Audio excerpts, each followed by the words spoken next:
Hello guys, যাবো দশমী করতে, দুর্গাপুজোর না জগদ্ধাত্রী পুজোর আরতি হচ্ছে। আর এবার দেখো সবাই কত মজা করছে, ডান্স ফান্স করছে। আর আমি তো দূরে দাঁড়িয়ে থেকে ভিডিও ক্যামেরা করছি, কারণ আমার লজ্জা লাগে, তাই আমি ডান্স করি না। আমি ভাইয়ের ফটোর মাঝখান থেকে ভিডিও করে নিলাম।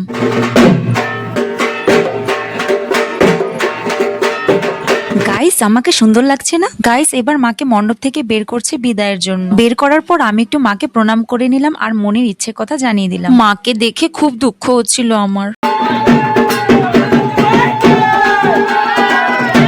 সবাই মিলে বেরিয়ে পড়েছি, এবার নাচতে নাচতে মাকে বিসর্জন দিয়ে দেব। আসলে কি, নাচতে নাচতে যাই ঠিকই, কিন্তু খুব দুঃখ হয় গো মায়ের জন্য। জমিয়ে নাচলাম আর জমিয়ে আনন্দ করলাম। মায়ের পুজোতে তো এত আনন্দ হয় আগে জানতাম না, এই প্রথম আমি মায়ের পুজো দেখেছি আর জেনেছি। আসছে বছর আবার এরকম আনন্দ নিয়ে মাগো তুমি চলে এসো। তোমাকে বিদায় জানাই আজকের জন্য, কিন্তু আগামী বছর আবার স্বাগতম করব। দশমীর পর আমরা এভাবে ঘরোয়াভাবে সবাই মিলে খাওয়া দাওয়া করি। আর আজকের মেনুতে প্রথমে ছিল শুটকি ভর্তা, তারপর ছিল মাছের একটা কালিয়ার মতো, সেটা খেতে খুব দারুণ হয়েছে।